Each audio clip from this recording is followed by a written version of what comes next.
Kivas Fajo has the very first pacitile ever created, a vase made by the late Mark Offzell from Series 4, the only known Roger Maris trading card, and a lapling. Hello, everybody, and welcome to the Seventh Rule with Sirach Lofton. Hello, hello. My name is Ryan T. Husk, and today we're doing a review of Star Trek The Next Generation Season 3, Episode 22, The Most Toys. A lot of you are thinking, Season 3, Episode 22, something big is coming up in a few weeks. Yep.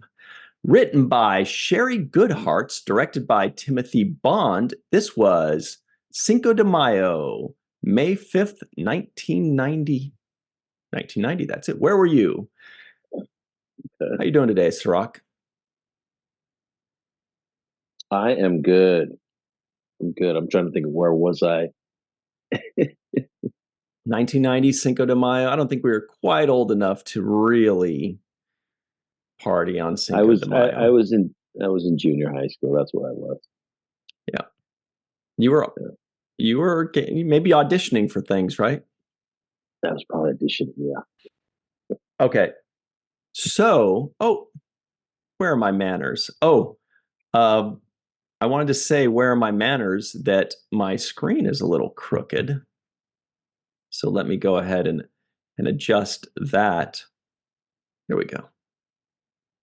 There we are. That's better. Okay. So sorry. So sorry that Oh God! Thank you for the.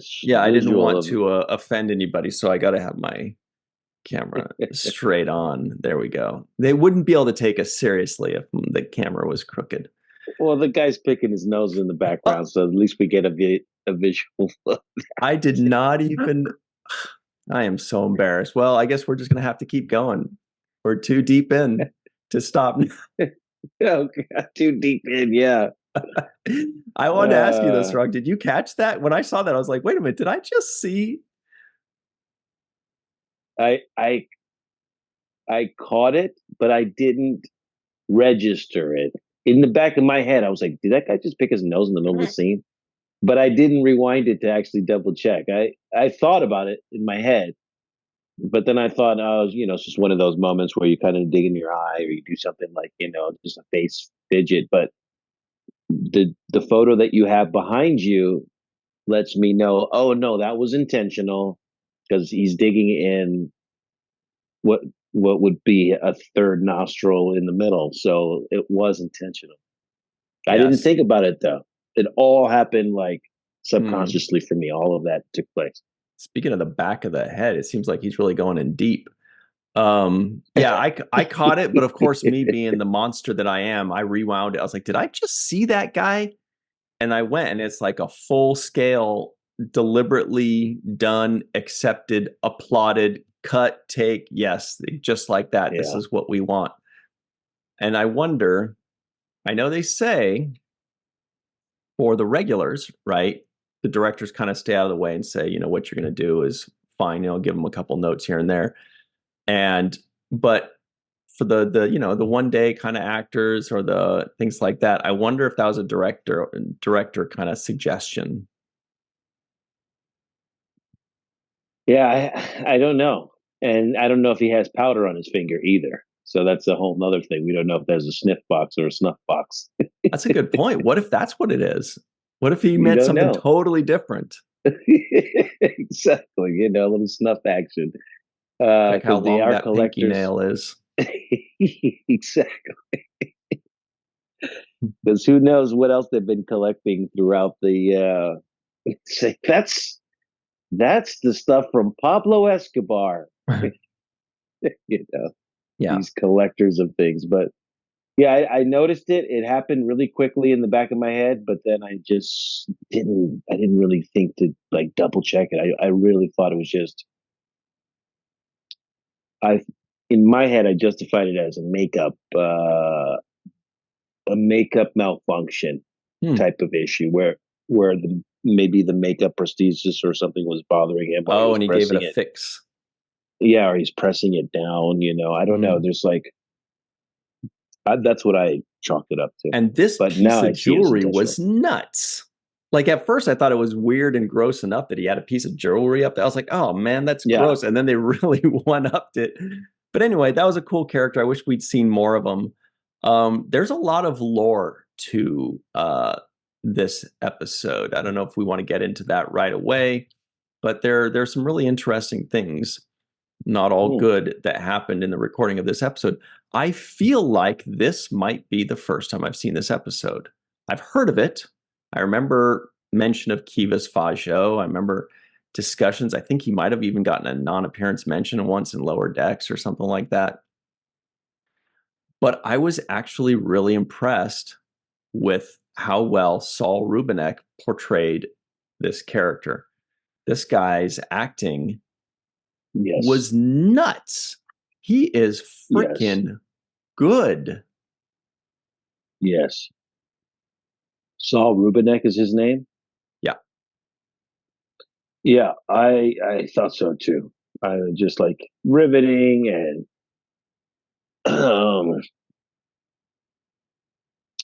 not physically menacing as a person. Like you don't look at him and feel afraid of him, Mhm. but there are moments when he reveals how wicked and psychotic he is, especially when he kind of threatens the Vera character, whatever her name was. I think it was Viria, I think, something like that. Vera. Yeah, but when he threatens her character, and other moments too, like when he's telling Data, for example, I wrote it down. I thought it was a great delivery when he says, you can have any wish you desire, and then Data's like, well, I wish to be free. And he's like, almost every wish, and he Yeah. kind of giggles. Yeah. And that was just like sinister, well delivered as an actor because he was playful and laughing almost to himself. It was a joke that only he really enjoyed. Showing you how narcissistic this guy is. Totally. That Yeah. So I thought he delivered it incredibly well. Her name is Varia. That's what it was. It was close. It was Varia. Varia. Um, yeah, it was really interesting. At first, I was just kind of like, oh, this guy's kind of a collector um, character. Okay, kind of eccentric, but he got weirder and weirder and quirkier and quirkier. And he made so many choices as an actor. Every single line was milked. Every single line was a window into his mind. Like we just learned so much about him with every line, every delivery, every stutter, every distant glance. Like sometimes he was just kind of like distant, like detached, like, oh, everything is my toy. Everything is, for my use and my purpose. They have no value other than collection, people and items alike. He was very distant, very detached, and he did a great job of playing. It almost feels like we've all kind of known some bratty rich kid or something that always just got whatever they wanted. They always got whatever they needed. They didn't really understand the value of things or people. Usually they get a rude awakening at some point, from the other kids. No. But he had that kind of personality of like, the bratty, spoiled rich kid, or, just bratty and spoiled that gets whatever they want, never gets disciplined. Uh, Narcissist, maybe a sociopath, right? Because he's disconnected. He doesn't understand that what he does can harm others. He doesn't care. No empathy. Really an Mhm. interesting character. Yeah, 100% agree. And also going back to those acting choices, um, there were a few things that kind of were stylistic choices where the wardrobe decided to do, for example, with the outfit that they put him in. Um, the makeup that is kind of subpar when you look at it up close in the picture that you have. It's like, what is that exactly? Like just like some drawings on the side of his face. It would be a little bit better if they had some other more detailed kind of enhancement to his. That's like a henna tattoo, a henna trill tattoo one knockoff is what it kind of looks like, right? It's like Yeah, it's not it's not fully a trill spot. It's like it's tribal, I'm not bro. exactly. It's It tribal. looks tribal, but it's not. It doesn't look well done enough to me. It And he has a almost looks little too something here too. that. Yeah, he has a little something there, which was hard to see, and So from here my is a fun explanation for you. This is the lore behind it. And there are a lot of Star Trek fans right now that are screaming about this. They're like, that's because when you say you wanted something a little bit more detailed, did you mean something maybe like this? That is a pretty cool and yeah, detailed looking alien. yes, And yes, that exactly. was the original Kivas Fajo. No way. This is a repeat Yeah. character. So, well, that was that was an actor by the name of Michael Rappaport. Michael, no, David Rappaport, who was like, he's a pretty known actor. He was the lead in Time Bandits, if you remember that 80s movie Time Bandits. That was so fun. And they filmed 2 or 3 days with him. And then over the weekend, he attempted suicide. He was not successful, but that was the reason for the last minute change. The director, what's the director's name Wow. again? Timothy Timothy Bond. Bond was friends with Saul Rubinek. Saul Rubinek had contacted him. This is how the story goes. Rubinek had contacted him. He just wanted a set visit. And apparently the director, Timothy Bond, was like, all right, I'll see your set visit and I'll raise you a role real quick that you need to learn super fast. And so the rest is history. And so they had to reshoot all these scenes with Data and him, the other scenes that were Mm, already shot. So that's really interesting. And that just I had read that, mm, and then wow. I read it like when I was maybe a third of the way through the episode. And then I really started to appreciate this guy's performance. I was like, this guy knocked this out so well Mm, on the fly. Like he was a fill-in. These were reshoots. It's amazing. wow.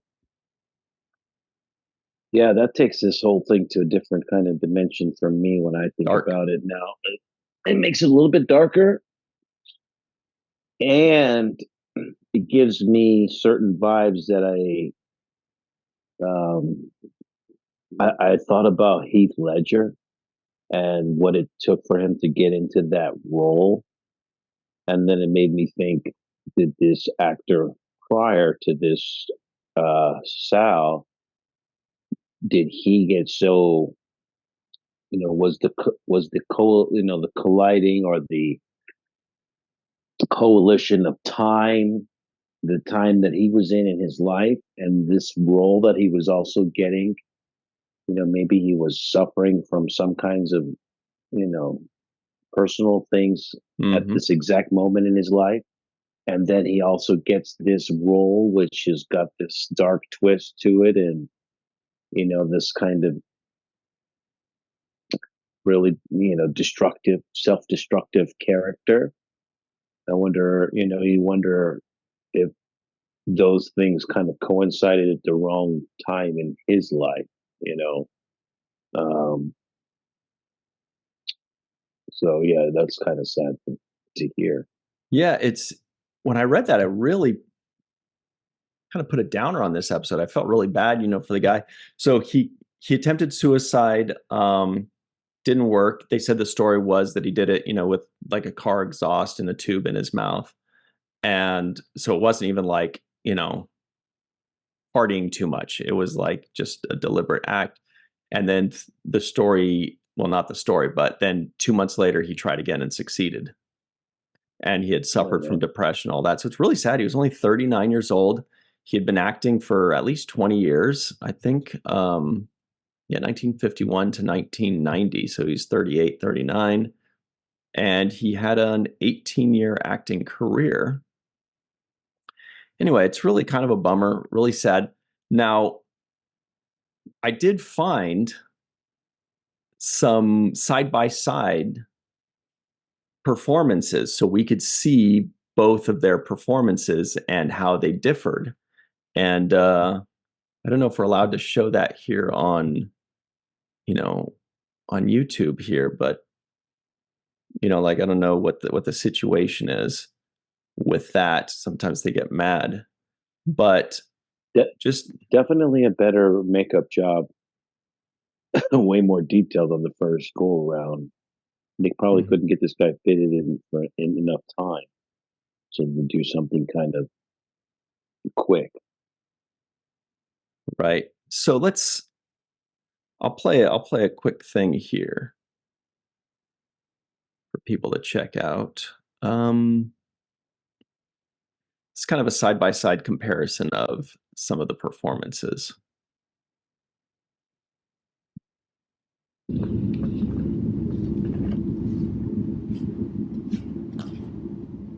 You can't hurt me.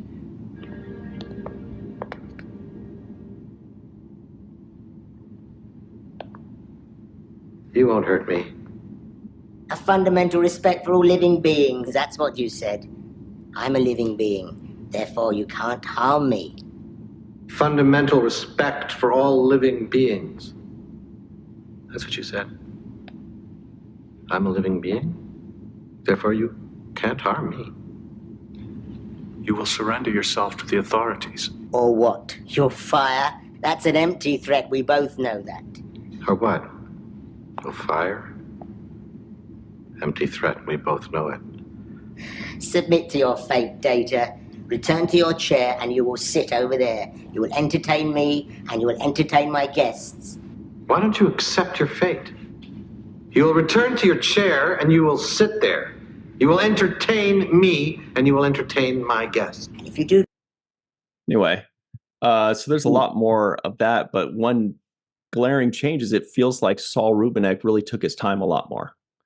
Like he milked every word and he took his time and he thought about it, really interesting comparison. Anyway, there's a lot to this episode there.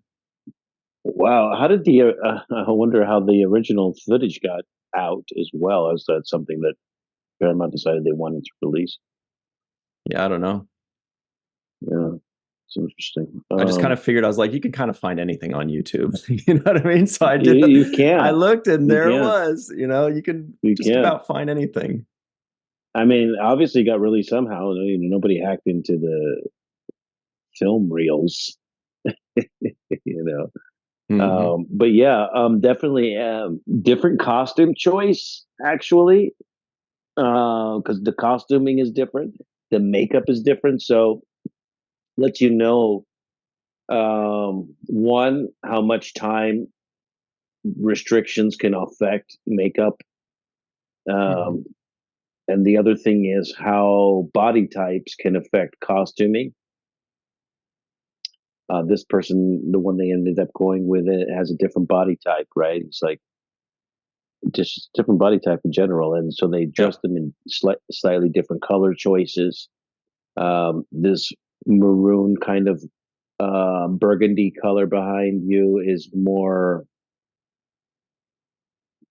symbolic of that wealth that you were talking about, that kind of privileged wealth that he derives from.